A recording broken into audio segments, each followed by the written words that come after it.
नमस्ते। आज एउटा सानो भिडियो लिएर चाहिँ आइसकेँ। प्रणिता गार्डनमा सबैलाई स्वागत गर्दै आजको भिडियो चाहिँ बढाइरहेको छु। आज चाहिँ मैले अब प्लान्टहरूमा चाहिँ हामीहरूले कतिपय घरेलु जुन फाल्तु युज गरेको जुन बाँचेको हुन्छ छिल्काछुल्की त्यस्तोबाट पनि हामीले चाहिँ प्लान्टहरूलाई हेल्दी राख्छौँ भन्ने चाहिँ विषयलाई लिएको छु। त्यसमा चाहिँ धेरै छ, तर आज चाहिँ मैले एउटा प्याजलाई चाहिँ लिएको छु। प्याज चाहिँ हामीले रेगुलर किचनमा युज गर्छौँ नै, त्यसलाई नै हामीहरूले एकट्ठा पारेर चाहिँ हामीले जुन फुल प्लान्टहरूलाई चाहिँ युज गऱ्यो भने चाहिँ एकदमै राम्रो चाहिँ फुलहरूमा काम गर्छ। यसरी हामीले जुन अब मैले भिजाएको छु त्यसलाई चाहिँ अब पानीसँग नै जुन फुलहरूको त्यो जुन प्लान्टहरूको फेदमा चाहिँ हाल्यो भने अनि यो चाहिँ अब हाल्यो भने एकदमै राम्रो चाहिँ प्लान्टहरू हुन्छ। किनभने चाहिँ अब यो प्याजमा चाहिँ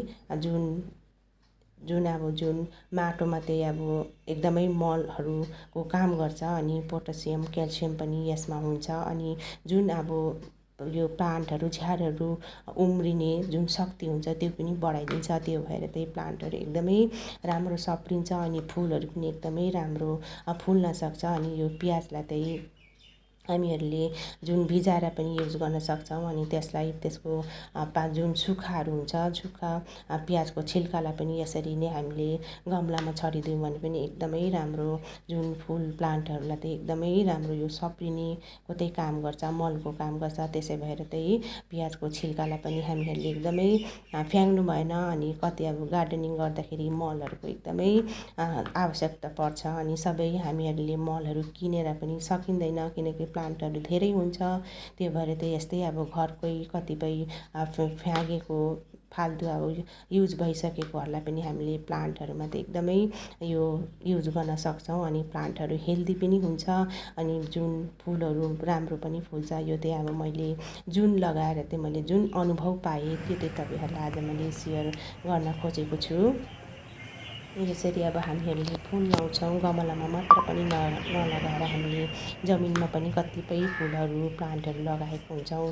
त्यहाँ पनि हामीले जुन प्याजको छिल्काहरूलाई चाहिँ हामीले छरिदियौँ भने चाहिँ त्यहाँ पनि त्यो जुन प्लान्टहरू हुन्छ फुलहरू हुन्छ त्यसमा पनि एकदमै राम्रो मलको काम चाहिँ गर्छ यो प्याजले। त्यही भएर चाहिँ यो प्याजको छिल्कालाई हामीहरूले एकदमै नफ्यालौँ, त्यसलाई चाहिँ मलको रूपमा प्रयोग गरौँ। हामीहरूले अब मोमोहरू बनाउँदा झन् प्याजको छिल्का कति धेरै हामीले लिन सक्छौँ, त्यहाँ बाँचेको हुन्छ। किनकि मोमो बनाउँदाखेरि धेरै नै अब यो प्याज युज गर्छौँ, त्यसको छिल्काहरूलाई हामीले अब किचनमा त हामी रेगुलर युज गर्छौँ। त्यस्तो छिल्काहरूलाई एकट्ठा पार्नुहोस् अनि यस्तो फुल प्लान्टहरूमा लाउनुहोस्। त्यो भएर त्यसरी लाउनुभयो भने एकदमै तपाईँहरूको प्लान्ट यसरी हरियो सप्रिएर अनि एकदमै हेल्दी प्लान्टहरू चाहिँ तपाईँहरूले आफ्नो गार्डनमा बनाएर राख्नु सक्नुहुन्छ। अनि यो जुन अब सकुलेन्ट कतिपय प्लान्टहरूमा चाहिँ यो प्याजको छिल्का चाहिँ अब लगाउनु भएन। कतिपय सकुलेन्ट प्लान्टहरूमा चाहिँ यो प्याजको छिल्काले चाहिँ अब त्यो मर्छ। त्यो भएर चाहिँ जुन सकुलेन्ट कतिपयमा नलाउनुहोस्। अनि यो फुलहरू हार्डी प्लान्टहरू फ्लावरहरूमा चाहिँ लाउँदाखेरि चाहिँ तपाईँहरूको फ्लावर प्लान्टहरू एकदमै सप्रिएर अनि एकदमै राम्रो स्वस्थ भएर चाहिँ तपाईँहरूको फुल पनि एकदम राम्रो फुल्छ। साथै प्लान्टहरू पनि एकदमै हराभरा भएर तपाईँहरूको गार्डन एकदमै राम्रो देखिन्छ। त्यही आजलाई चाहिँ यतिमै बिदा लिन चाहे। नेक्स्ट भिडियोमा मिल्नेछु। तबसम्मलाई बाइ बाइ।